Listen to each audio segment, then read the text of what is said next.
Assalamualaikum warahmatullahi wabarakatuh. Alhamdulillah nahmaduhu wa nasta'inuh wa nastaghfiruh wa na'udzu billahi min sururi anfusina wa min sayyiati a'malina may yahdihillahu fala mudhillalah wa may yudlilhu fala hadiyalah. Amma ba'du. Yang saya hormati Ibu Zumratul Fauziyah selaku dosen pengampu mata kuliah perencanaan dan desain pembelajaran. Dan tidak lupa kepada seluruh teman-teman saya di kelas 6E yang kami banggakan. Oke, langsung saja di kesempatan kali ini kami dari kelompok 11 yang mana beranggotakan saya sendiri Muhammad Faik Farhani, kemudian ada Mas Arifanur Rahim, ada Mas Ahmad Mujibur Rahman, ada Mas Ihsanur Rahim, dan yang terakhir ada Mbak Dian Masruroh. Di kesempatan kali ini kami akan sedikit memaparkan tentang makalah kami, yaitu tentang perangkat pembelajaran. Nah, kenapa sih di dalam mata kuliah perencanaan dan desain pembelajaran perangkat pembelajaran itu kok dibahas? Karena dalam kegiatan pendidikan itu sudah semestinya bagi seorang pendidik itu harus mengetahui tentang perencanaan pembelajaran. Nah, ini tujuannya apa? Agar dapat mempermudah suatu sistem pendidikan dan juga dapat melaksanakan pembelajaran yang efektif dan efisien. Nah, dengan perencanaan pembelajaran yang matang, maka kegiatan pendidikan akan dapat berjalan dengan baik, sehingga tujuan pembelajaran yang diinginkan itu dapat tercapai ya. Nah, komponen-komponen dari perangkat pembelajaran itu apa saja sih? Di kesempatan kali ini kita akan sedikit membahas tentang program tahunan atau bisa kita sebut dengan prota. Kemudian ada program semester atau promes. Ada juga nanti kita bahas tentang silabus, dan yang terakhir kita bahas tentang RPP. Nah, ini semua nanti akan kita bahas atau akan kita upas di video ini. Jadi silahkan teman-teman simak saja penjelasan kami di video berikut ini sampai selesai. Dan sebelumnya kami dari kelompok 11 ingin mohon maaf karena ada beberapa hal yang tidak bisa disebutkan. Akhirnya kita tidak bisa membuat video dalam satu kesempatan. Jadi nanti silahkan teman-teman simak saja.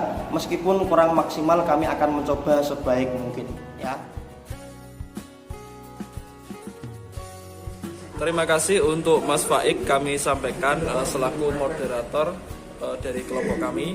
Oke, kami akan melanjutkan terkait materi program tahunan yang ada pada materi kita, yaitu program tahunan. Itu bisa kita simpulkan atau bisa juga disebut program pada setiap lembaga, dan itu juga harus diketahui bagi para guru atau bagi para pendidik bahwasanya program tahunan ini sangat penting bagi kita.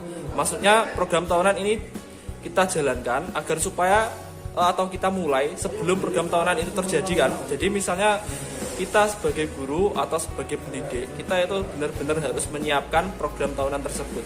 Agar supaya apa? Program tahunan itu terjadi atau terlaksana dengan sebaik mungkin.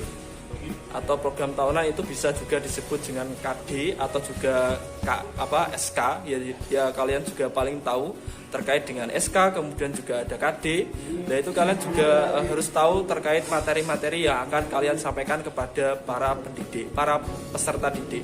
Jadi maksudnya gini, misalnya kita sebagai seorang guru, kita benar-benar harus mempersiapkan apa yang akan kita jalankan besok atau yang akan datang sampai itu nanti setahun. Jadi program tahunan itu bisa disebut juga beberapa program yang benar harus kita jalankan sebagai guru.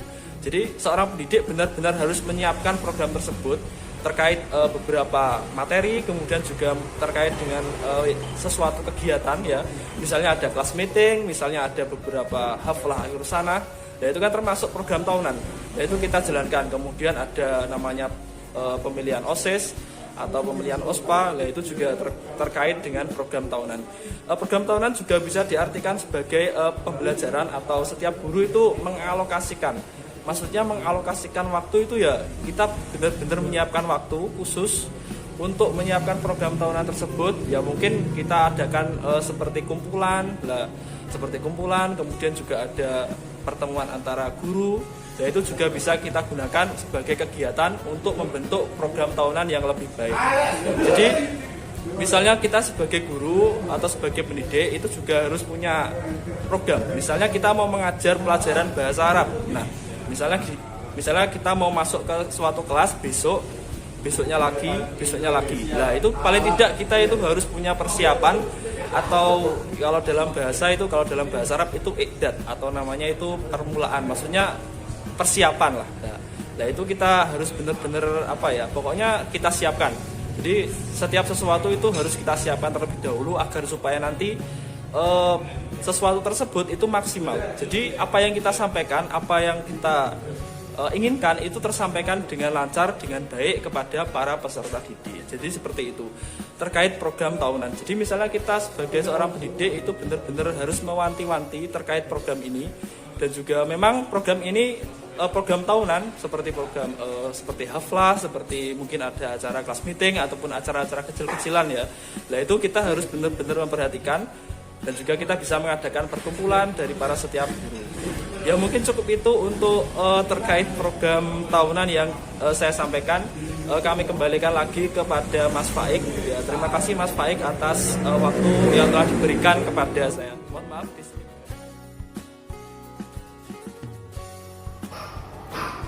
Oke, terima kasih. Saya melanjut untuk poin yang kedua, yaitu program semester, atau biasanya kita menyebutnya itu promes. Program semester ialah program yang berisikan garis-garis besar mengenai hal-hal yang hendak dilaksanakan dan dicapai dalam satu semester. Jadi ketika kita mau melaksanakan kegiatan pembelajaran, kita itu biasanya harus menyiapkan program semester. Agar apa? Agar supaya kegiatan kita dalam satu semester itu jelas dan tidak ada program-program yang tidak tercantum di program semester itu. Program semester itu adalah penjabaran dari program tahunan. Komponen-komponen program semester itu meliputi pertama identitas yang berisikan satuan pendidikan, mata pelajaran, kelas, dan semester. Yang selanjutnya yaitu kompetensi inti, kompetensi dasar, materi pokok, kegiatan pembelajaran, indikator, penilaian, terus alokasi waktu, sumber belajar, dan karakter. Dan yang kedua yaitu langkah-langkah penyusunan program semester. Langkah yang pertama yaitu kita memasukkan KD atau kompetensi dasar, terus masukkan topik dan subtopik, bahasan dalam format program semester. Langkah yang kedua yaitu menentukan jumlah jam pada setiap kolom minggu dan jumlah tatap muka per minggu untuk mata pelajaran. Jadi ketika kita mau membuat program semester, kita itu harus punya yang namanya kalender pendidikan. Jadi agar kita tahu tanggal-tanggal hari libur atau tanggal merah di setiap bulan itu ada berapa. Jadi kita nanti ketika membuat program semester itu bisa jelas dan tidak ada tanggal yang meleset kayak gitu. Yang ketiga, mengalokasikan waktu sesuai dengan kebutuhan bahasan topik dan subtopik pada kolom minggu dan bulan. Nah, jadi kayak tadi ketika kita sudah punya kalender pendidikan, nanti kita nggak akan meleset, nggak mungkin kita salah masukkan tanggal kayak gitu. Yang keempat yaitu membuat catatan atau keterangan untuk bagian-bagian yang membutuhkan penjelasan. Jadi ketika kita membuat program semester kok ada yang butuh penjelasan, kita tambahkan catatan. Soalnya apa? Soalnya ketika nanti kita masuk ke kelas, ketika kita lupa dengan hal-hal yang membutuhkan catatan tadi, kita bisa lihat catatan kita. Jadi ketika ada yang butuh penjelasan, kita bisa melihatnya lagi. Terus yang ketiga yaitu manfaat dari program semester. Jadi manfaat program semester itu ada 7. Yang pertama yaitu mempermudah seorang guru dalam proses pembelajaran selama 1 semester. Mempermudah banget. Jadi ketika kita sudah punya program semester, itu program-program kita bakalan lebih jelas, lebih enak lagi ketika kita nanti masuk ke kelas. Sebagai petunjuk arah kegiatan dalam mencapai tujuan pembelajaran. Yang ketiga, sebagai pola dasar dalam mengatur tugas dan wewenang bagi setiap unsur terlibat dalam kegiatan pembelajaran. Yang keempat, sebagai alat ukur keefektifan suatu proses pembelajaran sehingga setiap saat dapat diketahui ketepatan dan kelambanan kerja. Jadi kita kan sudah membuat program kerja. Kalau mungkin ada yang meleset, ya kita kan bisa tahu dari program semester kita. Jadi setiap tanggal ini kita harus sudah sampai ke KD ini, setiap tanggal ini kita sudah harus capai ke topik ini, seperti itu. Terus yang kelima yaitu adalah sebagai pedoman kerja bagi setiap unsur baik guru maupun murid. Yang keenam, untuk bahan penyusunan data agar terjadi keseimbangan kerja.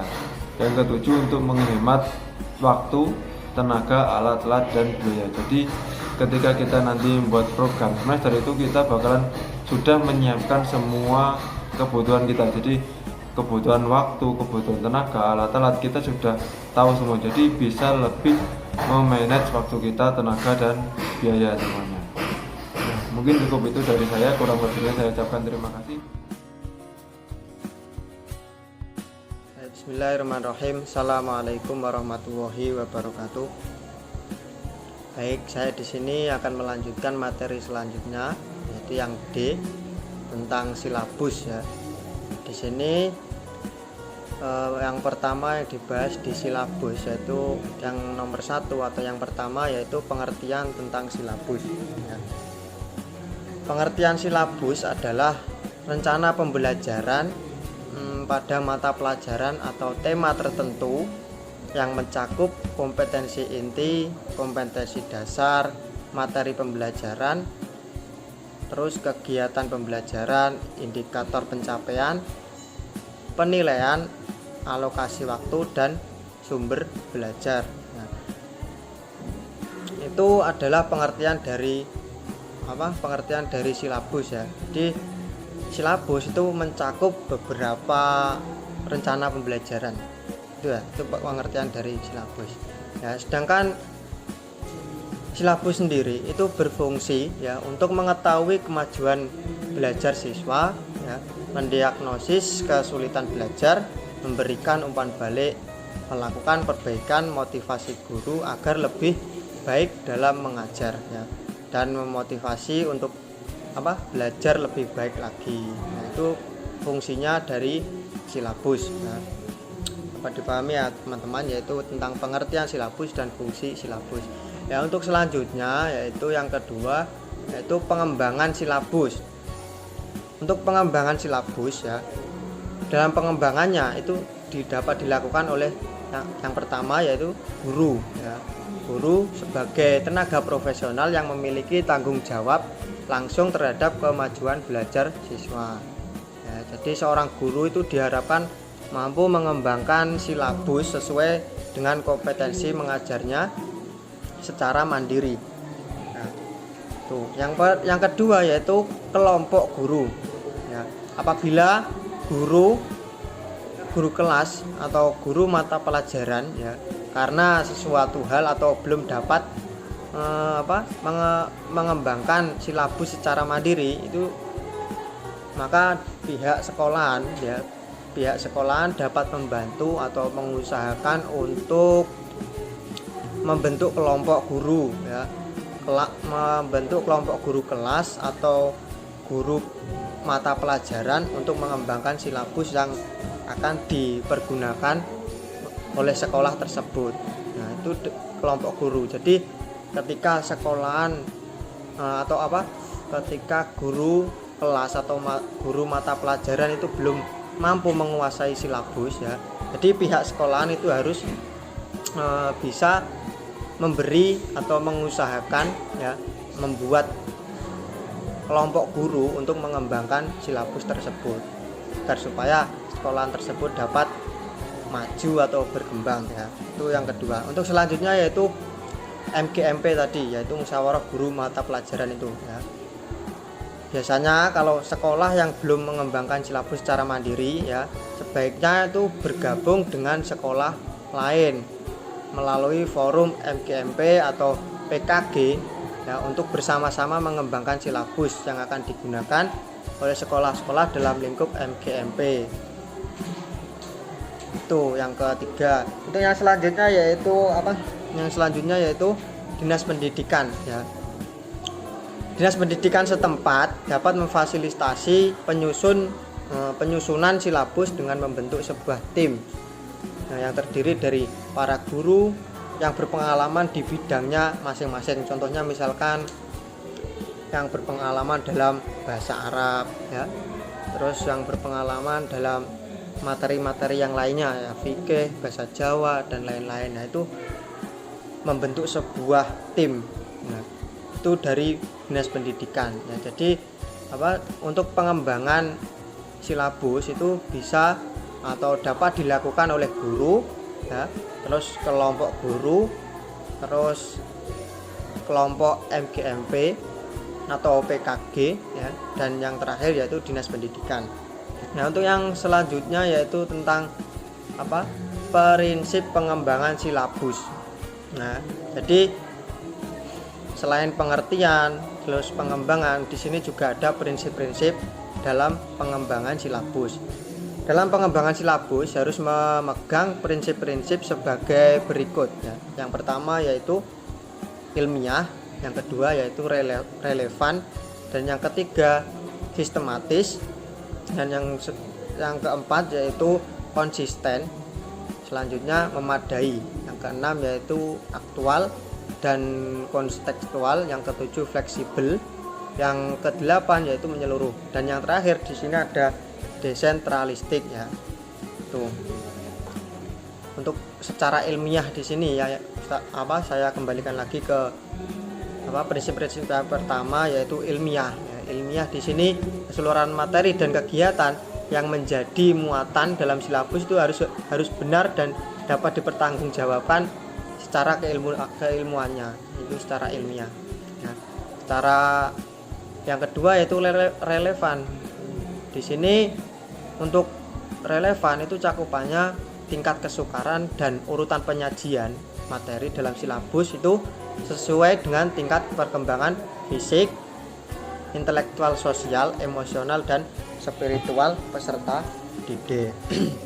Untuk selanjutnya ya sistematis di sini ya itu saling berhubungan secara fungsional dan dalam mencapai kompetensi. Itu yang saling berhubungan itu apanya? Yaitu komponen-komponen silabus ya. Untuk yang selanjutnya yaitu konsisten. Konsisten di sini adalah adanya hubungan yang konsisten antara kompetensi dasar, indikator, materi pokok, pengalaman belajar, sumber belajar, dan sistem penilaian. Itu harus konsisten. Untuk selanjutnya yaitu memadai. Di sini yaitu cakupan indikator, materi pokok, pengalaman belajar, sumber belajar, dan sistem penilaian itu cukup untuk menunjang ya pencapaian kompetensi dasar. Untuk yang selanjutnya yaitu aktual dan kontekstual ya, materi pokok, kegiatan pembelajaran, dan lain-lain yang di atas tadi yang sudah disebutkan tadi ya, itu harus sesuai dengan dalam kehidupan nyata dan peristiwa yang telah terjadi itu harus sesuai, aktual dan kontekstual. Untuk selanjutnya yaitu yang ketujuh yaitu fleksibel. Fleksibel di sini keseluruhan komponen silabus itu dapat mengakomodasi beragam keragaman peserta pendidik serta dinamika perubahan yang terjadi di madrasah dan tuntutan masyarakat. Untuk selanjutnya yaitu menyeluruh. Maksud dari menyeluruh di sini apa? Yaitu komponen silabus itu mencakup keseluruhan ranah kompetensi ya. Contohnya kognitif, efektif, dan psikomotorik. Prinsip yang terakhir yaitu desentralistik. Desentralistik di sini ya, maksud dari desentralistik di sini yaitu pengembangan silabus ini yaitu bahwa harus bersifat desentralistik, maksudnya bahwa kewenangan pengembangan silabus itu bergantung daerah masing-masing ya, atau bahkan sekolah masing-masing. Itu maksud dari desentralistik ya. Jadi untuk prinsip-prinsip pengembangan silabus itu ada 9 ya. Itu prinsip-prinsip pengembangan silabus. Untuk selanjutnya yaitu langkah-langkah pengembangan silabus ya. Untuk langkah-langkahnya ini bagaimana ya dalam pengembangan silabus ya. Untuk mekanismenya pengembangan silabus sendiri dilakukan dengan bagaimana, dengan alur dan langkah-langkah pengembangan seperti yang bagaimana atau seperti apa ya. Yaitu di sini ya, ini saya akan bahas yaitu yang pertama ya. Dalam langkah-langkah pengembangannya, yang pertama yaitu mengkaji standar kompetensi dasar dan kompetensi inti. Maaf ya, kompetensi inti dulu baru kompetensi dasar. Terus yang selanjutnya yaitu mengidentifikasi ya materi pokok atau materi pembelajaran. Untuk langkah selanjutnya yaitu mengembangkan kegiatan pembelajaran ya. Terus yang keempat merumuskan indikator pencapaian kompetensi. Terus yang kelima yaitu penentuan jenis penilaian ya, jadi penilaiannya itu juga ditentukan. Dan selanjutnya yaitu menentukan alokasi waktu. Alokasi waktu di sini yaitu lamanya pembelajaran itu berapa jam ya, materi ini disampaikan berapa jam atau berapa menit itu. Untuk selanjutnya, langkah selanjutnya yaitu menentukan sumber belajar ya. Untuk sumber belajar ini bisa diambil dari paket atau Al-Quran, misalkan kalau pelajaran Al-Quran hadis ya diambil dari Al-Quran. Itu harus ditentukan sumber belajarnya. Itu adalah langkah-langkah pengembangan silabus ya. Untuk selanjutnya yaitu contoh format silabus ya. Untuk contoh format silabus ini sangat banyak sekali ya. Yaitu teman-teman bisa browsing sendiri, cari-cari format silabus itu seperti apa ya. Untuk susunannya yaitu yang paling atas sendiri yaitu biasanya ada nama sekolahan, terus mata pelajaran, setelah itu tema, dan yang di bawahnya itu mencakup seperti yang di atas tadi yaitu kompetensi inti, kompetensi dasar, terus sumber belajar, terus kegiatan pembelajaran, alokasi waktu ya, yang tadi sudah saya jelaskan di pengertian tadi ya, mencakup beberapa rencana pembelajaran tadi, yaitu adalah format contoh formatnya ya. Ya mungkin cukup ini ya materi tentang silabus ya yang bisa saya sampaikan. Kurang lebihnya mohon maaf yang sebesar-besarnya. Wassalamualaikum warahmatullahi wabarakatuh. Oke, bismillahirrahmanirrahim. Assalamualaikum warahmatullahi wabarakatuh. Terima kasih untuk moderator yang telah memberikan kesempatan untuk menjelaskan sedikit tentang RPP atau Rencana Pelaksanaan Pembelajaran ya. Dan pengertian RPP ini yaitu RPP itu berisi garis besar ya, apa yang akan dikerjakan oleh guru dan juga peserta selama proses pembelajaran ya, baik itu satu kali pertemuan ya ataupun biasanya ada juga ya RPP itu untuk satu semester, itu beberapa kali pertemuan gitu ya. Kemudian tujuan RPP ini ya, tujuannya yakni yang pertama itu untuk mempermudah, memperlancar dan meningkatkan hasil proses belajar mengajar gitu. Kemudian yang kedua itu untuk dengan menyusun RPP ini kan secara profesional ya, sistematis ya.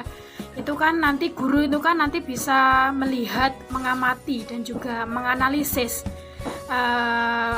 bagaimana proses atau program pembelajaran sebagai kerangka kerja yang terencana gitu ya. Kemudian selanjutnya yakni fungsi pengembangan RPP. Selain dari tujuan tadi ya, RPP ini juga pasti ada fungsinya. Yang pertama itu guru ini dapat menerapkan pembelajaran secara terprogram ya, sehingga nanti bisa mempermudah, memperlancar dan juga meningkatkan hasil proses pembelajaran gitu. Kemudian yang kedua, ini guru ini dapat merancang situasi emosional yang ingin dibangun ya. Jadi itu nanti suasana belajar seperti apa. Nah, ini nanti bisa terprogram di dalam RPP. Kemudian yang ketiga, ini memiliki acuan dalam pemelaksanaan kegiatan pembelajaran agar lebih terarah, lebih efektif dan juga efisien ya, sehingga nanti tujuan pembelajaran itu nanti bisa tercapai gitu. Kemudian selanjutnya membahas tentang prinsip penyusunan RPP. Yang pertama itu kita harus memperhatikan perbedaan individu peserta didik ya. Jadi RPP ini disusun sesuai dengan bagaimana kualitas peserta didik, bagaimana minat peserta didik, bagaimana kepribadian peserta didik ya. Jadi nanti menyesuaikan ya bagaimana peserta didik gitu ya. Jadi memperhatikan perbedaan setiap individu ya. Kemudian yang kedua, prinsip RPP itu yakni mendorong partisipasi aktif peserta didik. Jadi proses pembelajaran ini dirancang dengan berpusat pada peserta didik untuk mendorong motivasi belajar gitu. Motivasi belajar, minat dan juga kreativitas gitu. Kemudian yang ketiga, mengembangkan budaya menulis dan juga membaca. Jadi proses pembelajaran ini dirancang untuk mengembangkan kegemaran membaca peserta didik gitu, untuk menghafal, kemudian memahami beragam materi pelajaran yang diberikan gitu. Kemudian yang keempat itu memberikan umpan balik dan tindak lanjut ya. Jadi RPP ini memuat rancangan program pemberian umpan balik positif, penguatan dan juga pengayaan ya. Pengayaan atau biasanya juga bisa remedi biasanya. Kemudian yang kelima itu keterkaitan dan keterpaduan. Nah, RPP ini disusun dengan memperhatikan keterkaitan dan keterpaduan antara KI ya, KD, kemudian materi pembelajaran ya, kegiatan pembelajaran, indikator pencapaian kompetensi, kemudian penilaian juga penilaian pembelajaran. Nah, jadi indikator pencapaian ini ya itu nanti harus saling berkaitan ya, harus saling terpadu gitu ya. Kemudian yang keenam itu nanti ada jadi kita harus berprinsip pada penerapan teknologi informasi dan komunikasi. Jadi RPP ini disusun dengan mempertimbangkan penerapan teknologi informasi dan komunikasi secara terintegritas ya, sistematis dan juga efektif. Kemudian selanjutnya ruang lingkup RPP ya. RPP ini disusun untuk setiap kompetisi dasar yang biasa kita sebut dengan KD yang dapat dilaksanakan dalam 1 kali pertemuan atau lebih ya, bisa 1 semester sesuai yang saya katakan tadi di awal ya. Jadi guru ini merancang penggalan RPP untuk setiap pertemuan ya, disesuaikan dengan penjadwalan di lembaga ya, di satuan pendidikan gitu. Jadi komponen RPP sendiri ini memiliki beberapa aspek ya, diantaranya ada identitas mata pelajaran ya, itu nanti bisa meliputi suatu satuan pendidikan ya, bisa meliputi program studi ya, kompetensi keahlian, tema pembelajaran, kelas, nah semester juga. Kemudian pertemuan keberapa atau alokasi waktunya gitu ya. Kemudian yang kedua ini ada kompetensi inti ya. Jadi aspek yang kedua ada kompetensi inti, yaitu tingkat kemampuan untuk mencapai standar kompetensi kelulusan yang harus dimiliki oleh peserta didik gitu. Kemudian yang ketiga ada kompetensi dasar. Nah, kompetensi dasar ini ya merupakan kemampuan untuk mencapai sejumlah ketentuan ya yang harus dikuasai oleh peserta didik ya dalam materi pelajaran tertentu gitu, sebagai rujukan penyusunan indikator. Kemudian selanjutnya ada indikator pencapaian kompetensi ya. Itu merupakan perilaku yang dapat diukur ya, perilaku yang dapat diukur atau bisa diobservasi untuk menunjukkan ketercapaian kompetensi dasar tertentu yang menjadi acuan penilaian mata pelajaran. Ya, jadi indikator pencapaian ini kompetensi yang dirumuskan dengan menggunakan kata kerja operasional ya, yang dapat diamati dan diukur ya, yang mencakup pengetahuan, sikap dan keterampilan.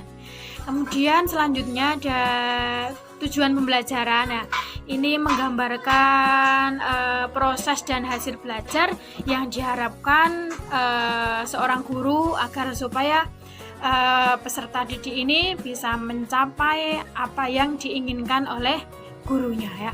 Kemudian selanjutnya adalah materi ajar ya. Materi ajar ini memuat fakta ya, konsep ya, sesuai dengan rumusan indikator pencapaian kompetensi. Selanjutnya ada alokasi waktu. Nah, ini ditentukan sesuai dengan keperluan untuk pencapaian KD dan beban belajar gitu. Jadi nanti alokasi waktunya nanti harus seefisien mungkin, seefektif mungkin ya. Jadi nanti semua tujuan pembelajarannya nanti harus tercapai, harus seefektif mungkin ya. Jadi nanti harus ditentukan seberapa lama ya, berapa menit proses belajar mengajar itu dilaksanakan. Kemudian selanjutnya adalah metode pembelajaran. Nah, ini digunakan guru untuk mewujudkan suasana belajar dan proses pembelajaran agar peserta didik ini mencapai kompetensi dasar atau seperangkat indikator yang telah ditetapkan ya. Jadi nanti pemilihan penentuan pembelajaran, pemilihan metode pembelajaran ini disesuaikan dengan situasi ya, kondisi peserta didik serta karakteristik peserta didik itu bagaimana gitu. Ya, dan nanti bisa pakai metode ceramah mungkin ya.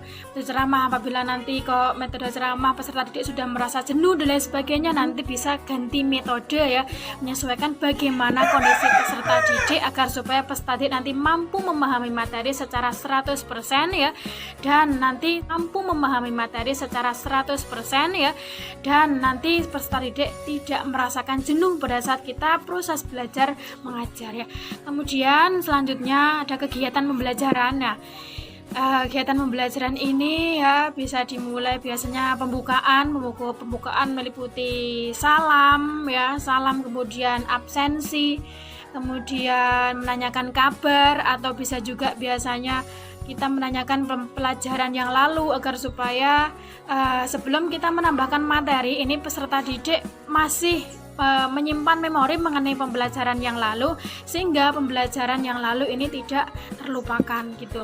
Kemudian kegiatan inti lah, biasanya kegiatan inti ini kita memulai untuk penyampaian materi gitu. Kemudian kegiatan penutup lah, ini bisa diisi dengan memberikan nasihat ataupun penguatan mengenai materi yang sudah kita berikan gitu. Kemudian selanjutnya itu ada sumber belajar ya. Sumber belajar ini didasarkan pada standar kompetensi dan kompetensi dasar ya, serta materi ajar, kegiatan belajaran dan indikator pencapaian kompetensi ya. Jadi nanti sumber belajar ini bisa mungkin dari buku paket, ataupun sekarang kan sudah luas ya, kita mengakses mungkin bisa dari internet dan lain sebagainya, asalkan nanti sumber belajar itu bisa aktual gitu ya, bisa konkret ya, sesuai dengan kompetensi dasar dan lain sebagainya. Nah, itu bisa kita gunakan sebagai sumber belajar ya kan. Tapi biasanya sumber belajar itu kan sudah ditentukan juga ya, maksudnya kan sudah tercantum ya dalam buku paket ya, buku paketnya sudah disediakan oleh lembaga gitu. Nah, itu nanti kan bisa kita kembangkan ya, bisa kita kembangkan melalui ya, internet ataupun lingkungan sekitar kita lah. Nah, dengan tetap bertujuan agar supaya itu lebih bisa menjadikan peserta didik itu bisa lebih paham ya, dan menguasai materi apa yang kita sampaikan ya. Mungkin cukup itu ya mengenai penyusunan RPP ya. Mungkin ada kekeliruan ataupun sanggahan ya, nanti bisa kita diskusikan bersama ya. Apabila ada salah kata kami mohon maaf. Akhiri, assalamualaikum warahmatullahi wabarakatuh. Kami kembalikan ke moderator Mas Faik. Terima kasih. Demikian penjelasan yang bisa kami sampaikan. Kami selaku moderator sekaligus wakil dari kelompok 11 ingin mengucapkan mohon maaf apabila di dalam penyampaian atau pemaparan terdapat perkataan yang kurang berkenan di hati panjenengan sedaya. Akhirul kalam, wallahul muwaffiq ila aqwamit thoriq. Wassalamualaikum warahmatullahi wabarakatuh. Terima kasih.